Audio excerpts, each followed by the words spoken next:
Today we're going to be taking a look at the new NeoSander by Hozo Design, a product that's billed as the perfect handheld sander for hobbyists, makers, and DIY enthusiasts. A few months ago, the people at Hozo Design reached out and sent us their NeoBlade, which turned out to be a product that we really liked.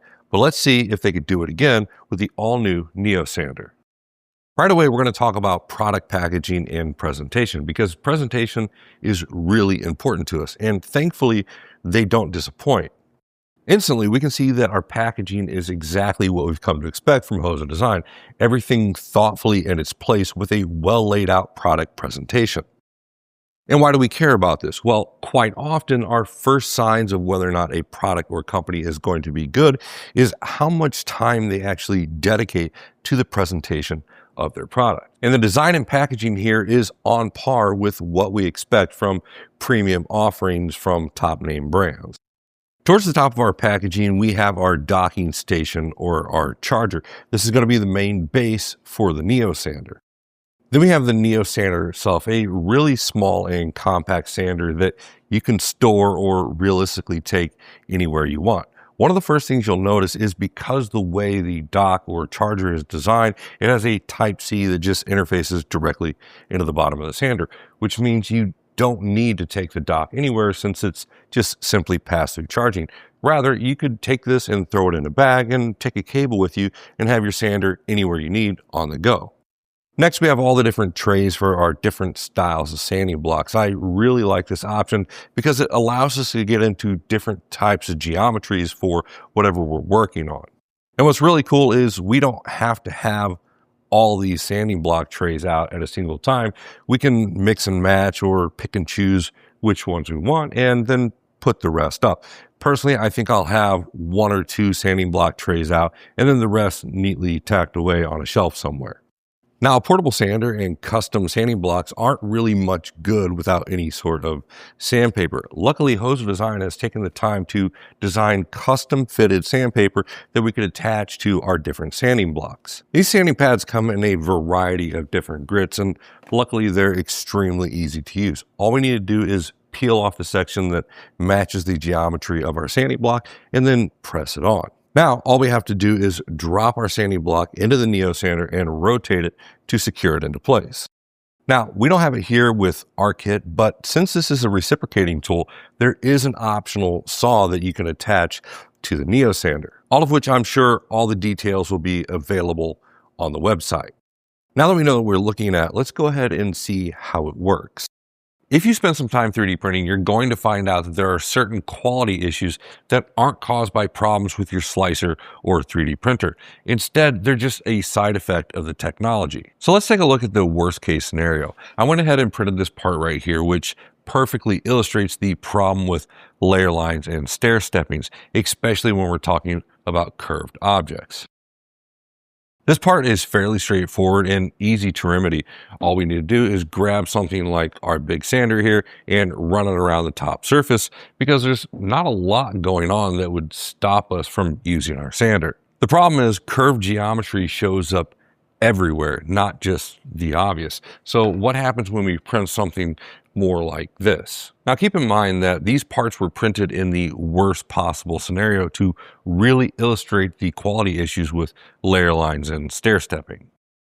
Now we can get out the sandpaper and work on this for a few hours to help improve our quality, but instead let's see how the new NeoSander by Hozo works out when thrown against our worst prints. For our part here, what we're going to do is take the sander and sand one side of it while leaving the other side completely untouched. That way we get an accurate representation of exactly how much we are or are not doing.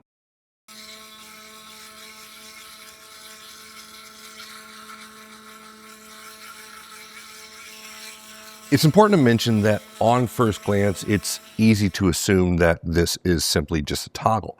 But one of the benefits of the NeoSander is this is actually a variable speed control, and the further you push it up, the faster the reciprocating tool actually works. This is really important to hobbyists and makers, especially those who are working with 3D printing, because with certain filaments, the faster you go, the quicker the filament actually melts instead of sands. So you want to make sure that you're able to actually control the speed of your reciprocating sander. That way you're not just melting and moving filament around. You actually want to be able to sand it.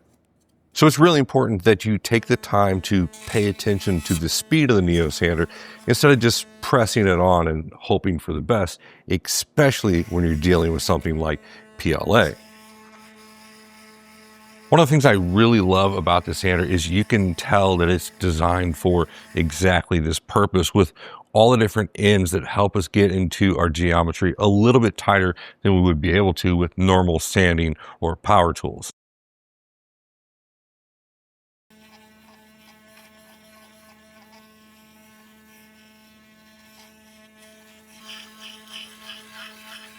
Now, a lot of these bigger, larger surfaces, I wouldn't actually use the NeoSander for. I would use it more for precise geometry where you can't really get a larger sander in. Honestly, we want to use the right tool for the right job. So something like a larger dome like this, we definitely don't want to use the NeoSander for. But we're using it here just to illustrate that it does work. It does work well. This is where the NeoSander becomes a lot more practical of a tool when you're working on geometry that's a lot tighter geometry and you don't really have a lot of room to move around with bigger tools. When working on tighter, more precise geometry, each one of these trays has a total of 8 different sanding blocks, which means we have 8 different options to go with depending on our geometry and what works best for what we're working with. If we look at our sanding block tray and our sandpaper kit here, we see that we have the option of our arch, our pointed tip, our half cylinder, and a few other options. For our battery or runtime, honestly, I'm not really sure. When we originally took this out of the box, I can say that we comfortably did about an hour before we had to put it on the charger, and your time may vary based on your variable speed settings on the top here. But one of the things I really appreciate about the NeoSander is, unlike some other tools, you're able to plug your USB-C into the back and it has pass-through charging. This means you can actually use the NeoSander while it's actively charging, meaning you have no downtime or dead space in your project. I can definitely see this being useful for a lot of different people in the maker community, especially those who are working with smaller projects or models. This car shows some extreme stair stepping, especially on the front section here. So we'll go ahead and do a real quick jump from our before to our after to show exactly how capable the NeoSander is when sanding 3D prints. Just keep in mind, like I said before, you want to make sure that you pay attention to your variable speed settings on your NeoSander. From everything I've experienced so far, I'm really enjoying this new addition from Hozo Design. Whether or not this is the right tool that you're looking for or fits into your makerspace is a decision that ultimately you would have to make. But I can say that the NeoSander does what it's supposed to do, and it does it really well. Now, Hozo Design is going to be live with their Kickstarter campaign for the NeoSander. Keep in mind the kit that we showed today is the premium NeoSander kit. With all the material I've seen, this kit has an MSRP of $199. However, through the Kickstarter campaign, you can expect this for a little closer to $129. With the Kickstarter campaign, they're also including the basic sanding headset along with the saw as additional Kickstarter gifts. So if you have a need for a tool like the Hozo Design NeoSander, then make sure to check out all the links available in the description. I know for our use, we definitely look forward to using this on projects in the future.